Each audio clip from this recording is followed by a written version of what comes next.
food, what would you feel afterward? Thirsty. Yes, thirsty. And after you are thirsty, what do you want to do? Drink. Okay, and if you don't have any drink, and what would you do if you don't have any drink? Buy water. You have to buy water from the airline. Very smart. Right? So salt makes you thirsty. So you need to have salt in your body. If you travel somewhere, then you remember your parents travel or escaped from Vietnam, and they were on the ocean for days, for weeks, no water, and surrounding them are just ocean, salty water. It's thirsty. You cannot drink salty water. You drink it in and you die, right? So you need to have that kind of thirst because of salt in your body. Now, Jesus said, Jesus said you need to have salt in your body. That means you have to have that thirst in you. The thirst for something or for someone. Right, Kevin? Jesus said something about the kingdom of heaven. And in order for you to enter into the kingdom of heaven, you need to have something very important. It is similar to salt. Okay, now, look. I'm going to read to you again. Whoever causes one of these little ones who believe in me to sin. Little ones who believe in me to sin. It would be better for him if a great millstone were put around his neck and he were thrown into the sea. So what is it what is the sin? What is the sin that Jesus condemned? What did this person do? Okay, what did this person do that he said, okay, you have to put him to death? Whoever caused one of these little ones who believe in me. The sin is when you give bad example to little ones who believe in the Lord Jesus. And they will lose faith in Him. Okay? Once people lose faith in God, if you are the cause, the one who causes people to lose faith in God's love and mercy, you're liable to death. You're going to be put to death. That's faith. That's faith in you, like salt. Okay? Without faith, you cannot enter into God's kingdom. Without faith, you cannot make God happy. Without faith, you cannot do anything. You have to have faith in people, in yourself, in people, in God. You go out there on the street and you see red light. What do? Why do you stop? Okay. And when you see green light, what do? You're not afraid that people will run over you? Because we agree, right? We have faith in the people. They will stop when their light is red. So we go because we're green. So we believe in the traffic law, right? You go to a doctor or dentist and they clean your teeth. What do? You stay still, right? And they take out a lot of things, right? All kinds of things, and they start cleaning, and it's hurt, like very hurtful, right? So you have to believe in them. You have to have faith in them in order to give yourself to them, okay? So they can clean your mouth. And the doctor too. They do physical examination.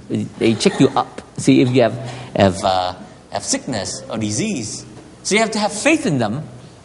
And you have to have faith in your parents or your leaders in the community.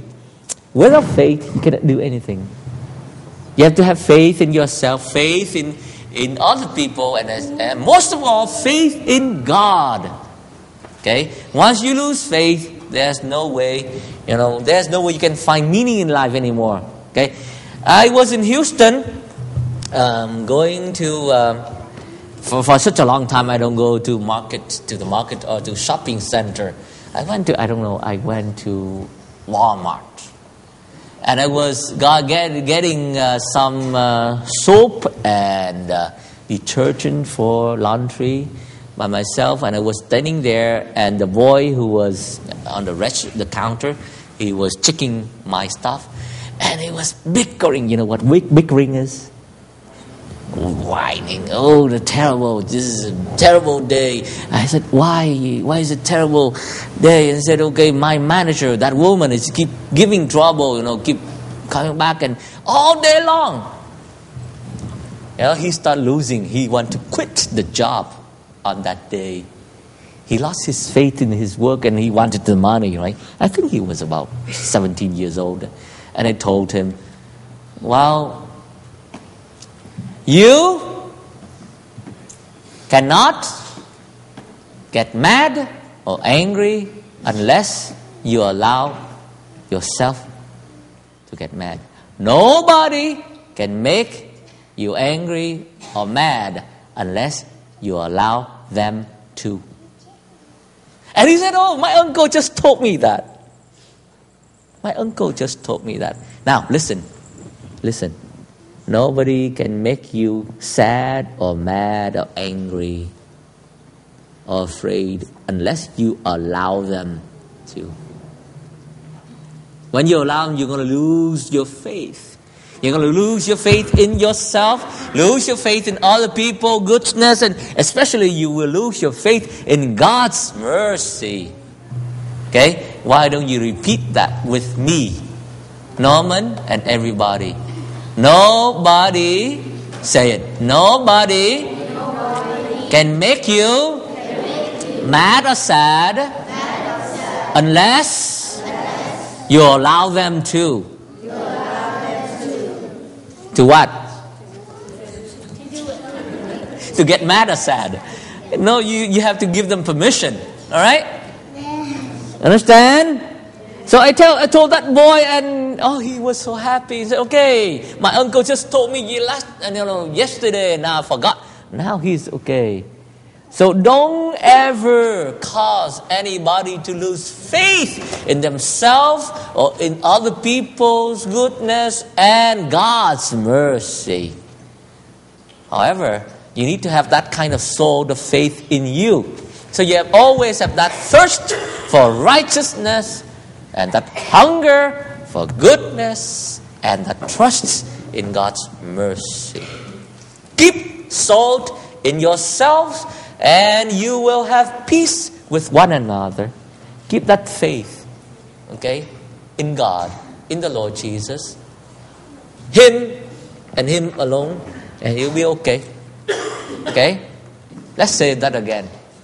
Nobody can make you mad or sad unless you allow them to. You like it? Okay, spit it out. Okay? Spit it out. And taste and see and feel. Okay? Why don't you do it by yourself? Okay? I'm not going to do it again. I'll ask you to do it. Okay? Let's do it again. Can you do it? All together. Nobody? Can?